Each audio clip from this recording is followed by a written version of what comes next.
stuff. That's how that works. Okay, Congressman, nice to meet you. It's great to meet you and be here with you today. Well, there's quite a bit I want to ask you, but let's talk about what you're doing tonight, because you're delivering a speech, I believe.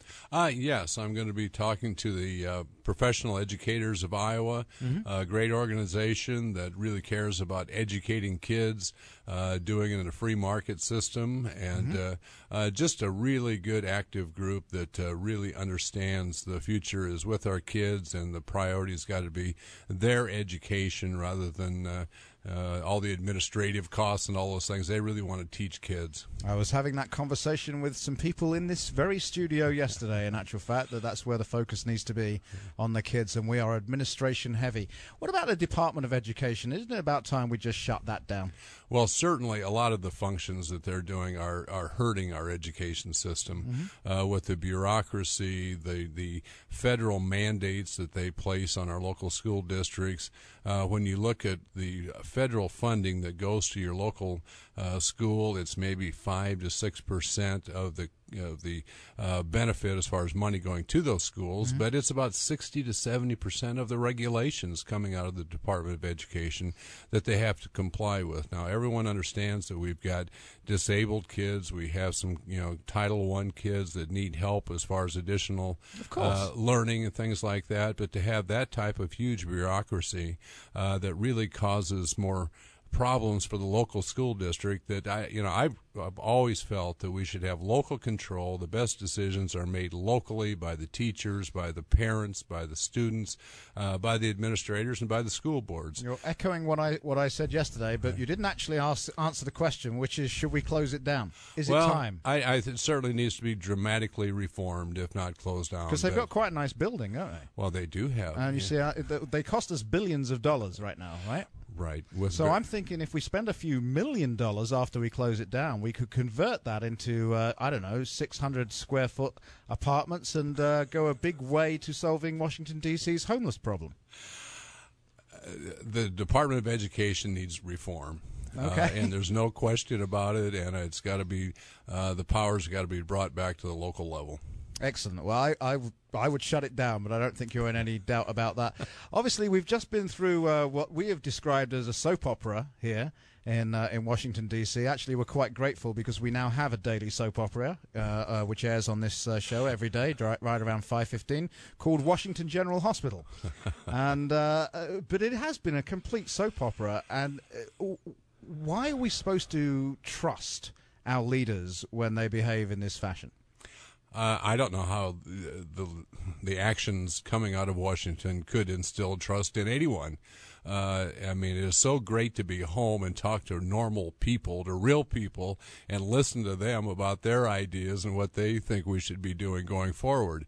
But the frustration I think all of us have is to watch, number one, an administration that has never put a plan on the table as far as what he wanted to do to reduce spending going forward. Now, the one good thing, just let me say in general, is today that the whole debate in Washington has changed from how much more money are we going to spend, as now the debate is how much money are we going to cut from spending. So there's been a fundamental sea change in Washington today. But a couple of days ago, yeah. But I mean, there's massive talk all over the place again today of stimulus. It's not going to happen. Insanity. That will not happen. It simply will not happen. I can assure you, with the Speaker Boehner, with Republican control of the House of Representatives, that simply will not happen. Okay. Well, I want to talk about your no vote very shortly, but see, I think we the people were sold a pack of lies, frankly, because no one wants to talk about the real numbers. So let's talk about some real numbers. The real number, first of all, in terms of discretionary spending, the cut for next year is $7 billion. That's the real number, right? I'm not sure where you got that number. The number that's advertised most is about $22 billion. But this is out of $1 trillion, $50 billion. So I got that number from the Wall Street Journal, which I quite trust. And, of course, our deficit spend every day is $4 billion. So we couldn't quite cut 2 days. No, you're exactly right. I mean, we're going to be in deficit this 1 year. $1.65 trillion, 42 cents out of every dollar spent by the federal government this year will be borrowed money. It is not sustainable. And this is scratching the surface. You're exactly right. But you're right. It's not sustainable, because the other number nobody wants to talk about is that what's being sold to us as, okay, we've raised the debt ceiling, but this is the cut that we've done. It's $2.4 trillion. It's going to happen once the Super Congress or whatever makes its mind up. It's going to be $2.4 trillion. We're cutting that at the same time. But all we've cut is the increase, because everyone talks about 10 years. So now in 10 years, and it's going to be bigger than this number anyway, we're looking at $22 trillion on this number instead of $24.2 trillion. And, I'm sorry about this, Congressman, but whoop-de-doo. Yeah, you're exactly right. And if you look at what the president's budget that he proposed back in February, it would add about $9.5 trillion to the national debt over the next 10 years. With this reduction, boy, what a great deal. We're only going to add $7 trillion to the national debt. And you and I mean, you've been in Congress a while. You know that number's going to be, they're going to bust through that number anyway. And future Congresses are not even restricted by this deal. Exactly. So it's garbage. Well, it is. I know you voted against it, and I'm not trying to hold you responsible for everything that's taking place in D.C., but we do need to talk about it. But it is a sea change as far as not spending more. Remember what happened in the last Congress with with interest, about a $1.1 trillion stimulus program that absolutely has been a disaster. The health care plan that the president pushed through, that actually they admitted this last week was going to increase cost of health care in this country rather than, as they advertised then, it was going to reduce the cost of health care. Cap and trade, things like that, the TARP bailout, all of those things that have piled up. And I'm just saying that there is a new way forward in Washington of reducing spending rather than spending more. Is it cutting enough? Is it reforming long-term the programs that we have to do to get a handle on our deficit and our national debt? No.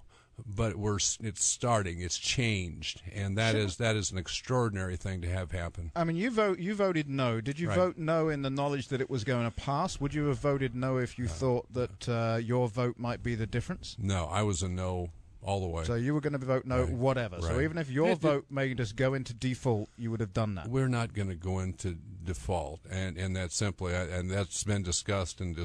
But the fact of the matter is that we were going to be able to pay interest. That is what would avert a default.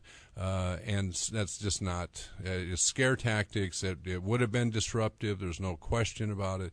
But my land, we're $14.5 trillion in debt. We're going to add another, even with this, at least another $7 trillion to the national debt. Folks, we've got to step up and say enough is enough. This is it's about the future of our country. We are going to be bankrupt like Greece and owned by China if we don't change our ways. Absolutely. And we've got to do it in a fair, open debate, but we've got to do it. And that's exactly why I believe that this was scratching the surface. It was a change, but it doesn't solve the problem. Okay, we're going to take a short time out. We've got more with Congressman Tom Latham coming right up. We've also got some calls on the line. If I don't actually manage to get you on the air with the Congressman, I will certainly ask your questions, so please stay where you are. 284-1040, 800-469-4295. The Simon Conway Show here on News Radio 1040 WHO.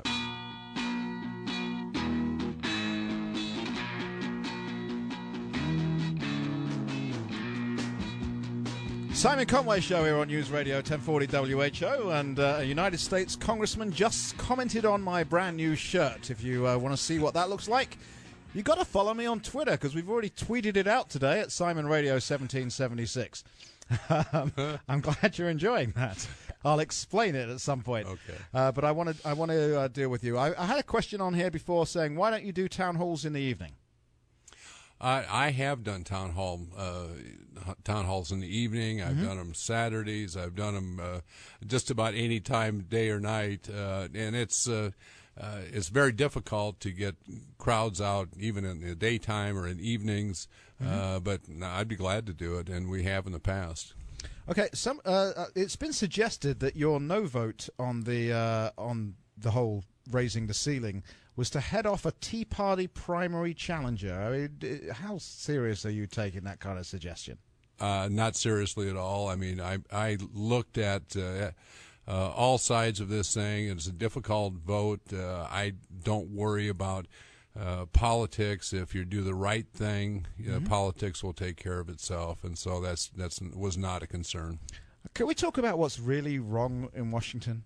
I mean, what do you think the fundamental problem is? See, because I feel such contempt coming from that whole D.C. thing. For us, for we the people, like we're not capable of running our own lives. We have to be told how much salt we can have. All this other stuff that gets preached down to us first of all, and then legislated down to us because we're not capable of running our own lives. There's actually a question on my screen right now. Why don't politicians trust us to live our own lives? This is a result of a government that is way too big. And the larger the government, the smaller the person, the smaller the citizen. And what we've got to do is to rein in the size and scope of the federal government. You're maybe aware that I'm the author of the Less Government Act, which is the Lean Six Sigma approach as far as reviewing the entire federal government, have agencies, every department in government accountable to look at how they operate, the purposes of their positions, if they can be efficient. There's many people believe that we probably have at least 25% waste in the federal government just through its own inertia, duplication of programs, things like that. Yeah, we saw the Government Accountability Office, which always amazes me because I never really understood. No one really knows we've got one of those. But the Government Accountability Office found, what, $500-600 billion, and everyone went, this is terrible. And now this report's gone away. Nobody's done anything. $500-600 billion. Right. Well, and the estimate from the Heritage Foundation last year was that there were about $125 billion of payments which could not be justified by through duplication, fraud, waste in the federal government. I mean, if we just actually looked internally and tried to have an efficient organization that would provide services better than what they do today, we would find that we would all be much better off and be able to possibly get to balancing our budget someday and have an efficient, functional federal government. We do a thing here on a Friday called Fun Friday where we just do some of the lighter and more stupid stories of the week. But some of them are not that stupid. You know, we spent money to put a shrimp on a treadmill. I mean, it is funny. We have like this running theme here. It's funny and it's not funny all at the same time. We spent $1.5 million to teach a robot how to fold laundry, and we were successful, and it manages to fold one towel in 25 minutes for $1.5 million of our money. We spent almost $1 million on some study to discover what effect the size of a gay man's penis has on his life. Almost $1 million of our money. This is got to stop. It's insanity. How does this happen?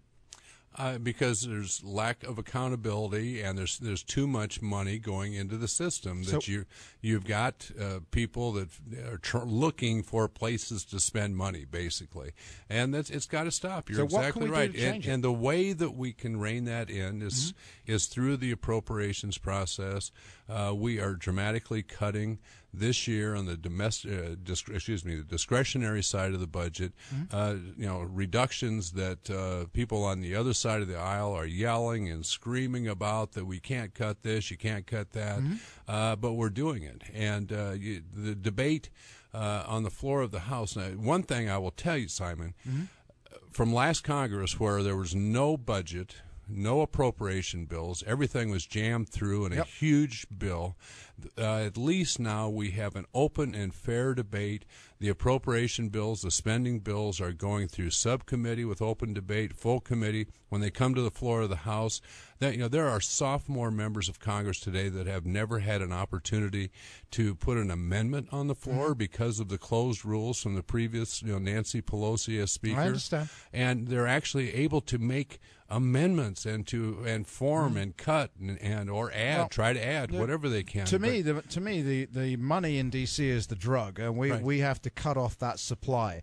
I do want to deal with one other subject with you, which is Border Agent Jesus Diaz. Are you aware of his case? I am, and I've got my staff right now trying to get